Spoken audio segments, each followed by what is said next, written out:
My Twitter handle is at JLP Talk, at JLP Talk. Like me on my Facebook page, folks. Appreciate it. Colin Powell, true colors are showing now. Colin Powell is a racist, in my opinion. He's a very dishonest man. Colin Powell pretended to be a Republican for years until he was able to build his career by way of the Republican Party, for which he would not have been able to do had he been admitted that he was a Democrat. Colin Powell literally used the Republicans for his own personal gain. And as soon as the fallen Messiah decided that he was going to run for president back in 2008, Colin Powell jumped ship and supported Barack Hussein Obama.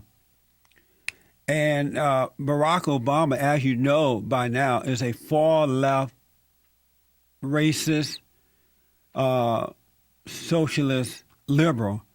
I don't know if you can get any worse than what he is. And yet, Colin Powell supported him. I think what may have happened, and it appears to be so, that Colin Powell was mad at President Bush and others, and especially when Bush let him go, right? But he was mad about that whole thing in Iraq and all that stuff that went down there. And I think that he's now an old, bitter man. And when I look at him, I just see an old, desperate, bitter man. And now this guy, Powell, I call him a traitor to the Republican Party, is helping Obama in trying to destroy the Republican Party.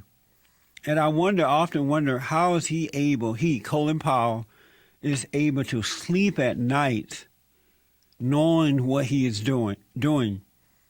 I want to go to soundbite number 8, Andre there, 5A. Colin Powell was on NBC Meet the Press last week, and he said that the Republican Party is having an identity crisis or problem. I think the Republican Party right now is having an identity problem. And I'm still a Republican. But in recent years, there's been a significant shift to the right. And we have seen what that shift has produced, 2 losing presidential campaigns. I think what the Republican Party needs to do now is take a very hard look at itself and understand that the country has changed. The country is changing demographically. And if the Republican Party does not change along with that demographic, they're going to be in trouble. And when you talk about identity problem, I have to assume he means that the Republican Party needs to start doing what the Democrats are doing, and that is buying people off, buying voters. If you vote for me, I give you a free welfare check. If you vote for me, I give you free condoms.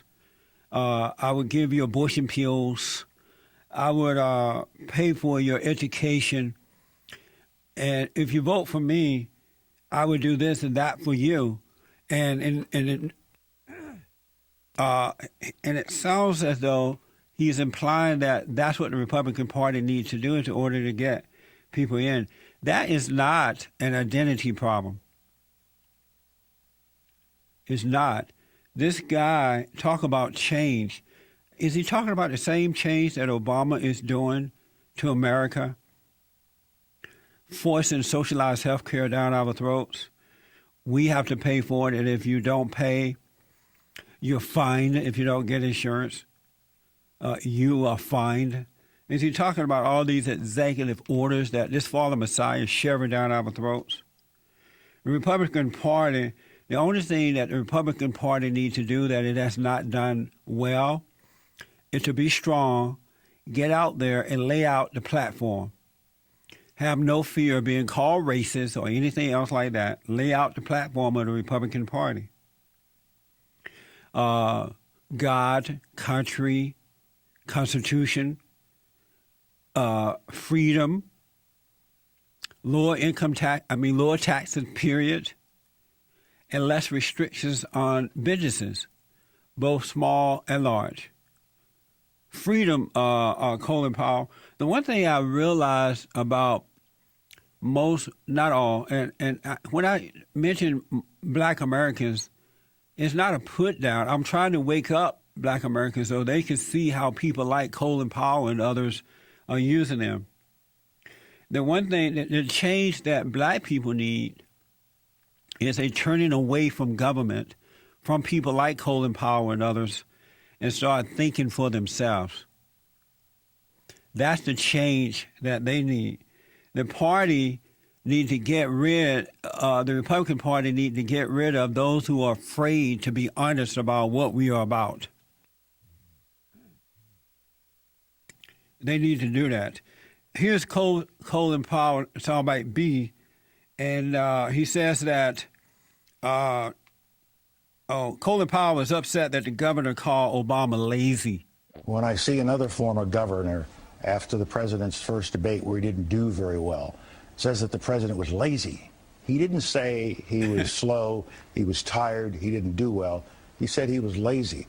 Now, it may not mean anything to most Americans, but to those of us who are African Americans, the second word is shiftless, and then there's a third word that goes along with it.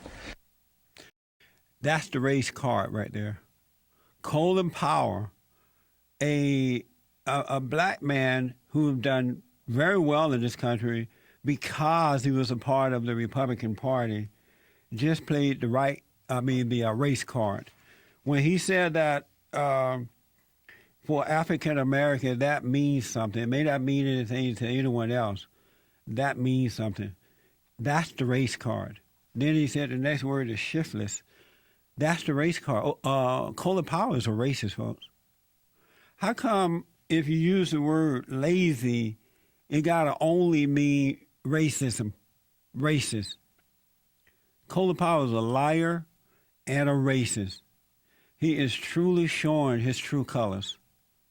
What a sad way to live. What a pathetic man. And the final song by here from Meet the Press, Colin Powell says, Chuck Hagel, and this is what it's all about, too. They're trying to intimidate the Republicans so that they can get this nominee for Defense Secretary, Chuck Hagel. Here's Colin Powell says, Chuck, nominee for the Defense Secretary, is in favor of Israel, and it's not true. Listen to this. You brought up Israel. He referred to a Jewish lobby, saying it intimidates a lot of people on Capitol Hill. What kind of thinking does that reflect? Can you understand pro-Israel senators being concerned by that comment? They shouldn't be that concerned. That term slips out from time to time. There was an article this week that the Israeli newspaper Haaretz has occasionally used the same thing. And so Chuck should have said Israeli lobby, not Jewish lobby, and perhaps he needs to write on a blackboard 100 times, it is the Israeli lobby. But there is an Israeli lobby. There are people who are very supportive of the state of Israel. I'm very supportive of the state of Israel. So is Senator Hagel, and you'll see that in the confirmation hearings. But it doesn't mean you have to agree with every single position that the Israeli government takes. Fair enough, but on a couple of measures that seemed very important. He seemed to feel so strongly about his views about Israel that he was a distinct minority in the Senate. For instance, one of only 4 senators in October of 2000 who would not sign a letter expressing solidarity with Israel as there was an intifada that was going on. Only one of 2 senators in July of 21 to vote against renewing the Iran-Libya Sanctions Act. When he came back from a trip in 1998, he was critical of Israel, and the Associated Press reported it this way. The headline, Senator blames Israel for the peace impasse. Hagel said the U.S. must do what it can to re-energize the Mideast peace process. Israeli Prime Minister Netanyahu has, and this is quoting Hagel, essentially stopped the process. The Israeli government essentially continues to play games, stonewalling implementation of the Oslo Peace Accords. What I fear more today is that desperate men do desperate things when you take hope away, Hagel said, and that's where the Palestinians are today. There's a sense among his critics that he views this in an even-handed way, that they equally share the blame, Israelis and Palestinians, for their failure to achieve peace. Is that his view? Well, I'll let you know, he should be able to give his views, which he will do at the confirmation hearing.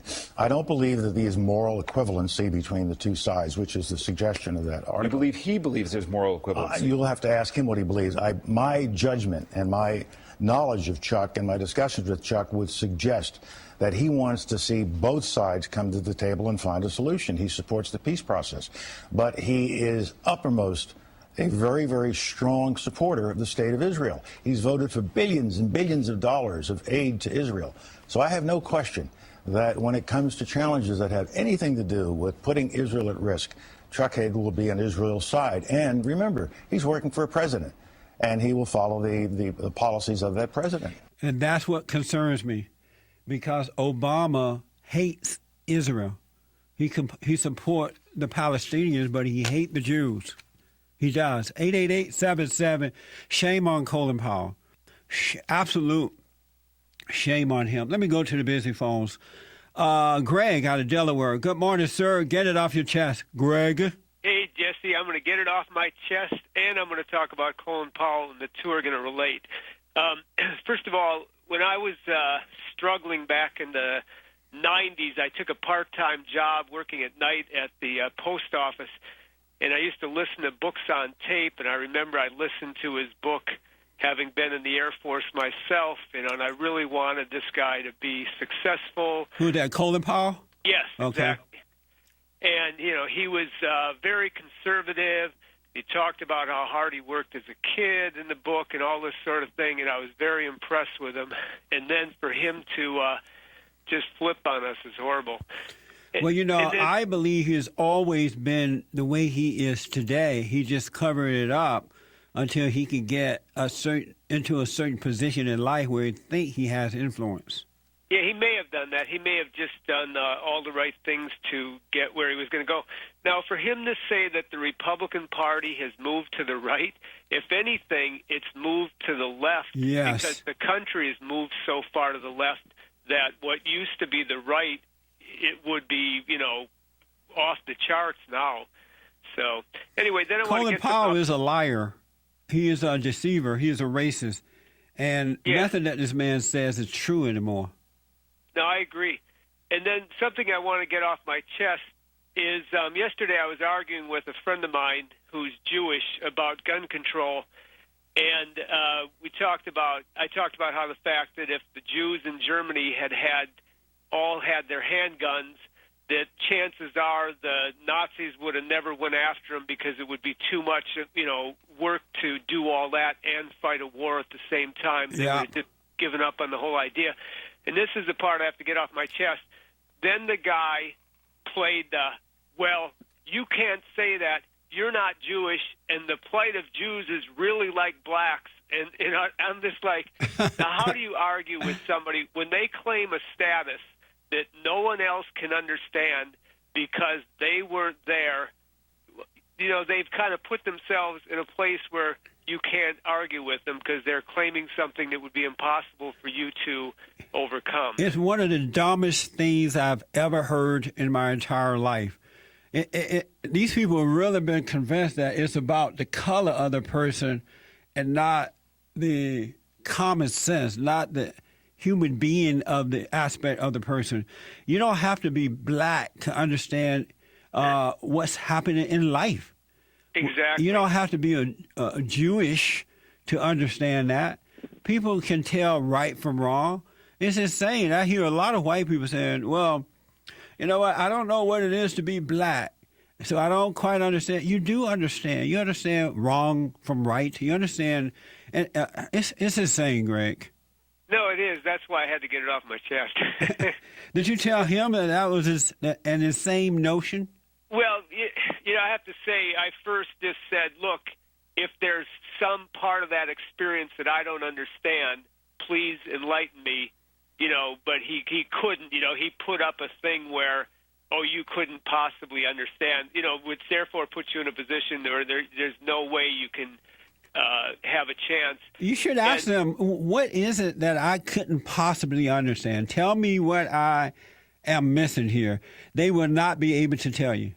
Exactly. And it wasn't until I reflected later that I realized how unfair that was. I have to admit, like you say that white people are intimidated when black people do that. I was intimidated because I did not want to offend him because he was Jewish, So I have to admit that I am looking at myself that I was intimidated. So next time I talk to him, I'll have to admit that. Did he go through the Holocaust? No, and that's the funny thing. So he thing. doesn't know what it feels like then. Exactly. And then I was... It's like the black people who say, well, you don't know what it is to be a slave, as though they've been enslaved. Exactly. No, and that's the thing I wanted to say to him. Exactly. I mean, the guy was born after the Holocaust. Yeah. So he obviously didn't go. And the other thing where people like that will set you up to judge you in that maybe they'll have a great grandma or something that went through it, but then rather than telling you, they'll wait until you say some things. Then they'll say, "Oh, did you realize my great grandma went?" And it's just like, I didn't know it, So, but even like if great grandma went through it, they still don't know what it's like to go through it. They didn't experience that. Right, and then why is it not good advice to tell them, look, there's what happened. Yeah. So as it doesn't happen again to you in this country, arm up. Well, that's what the Second Amendment's about. Well, let the lesson be in that, Greg. Don't ever let them shut you down with craziness. You're right. Thank you, buddy. 888-77-JESSE. Back in a moment.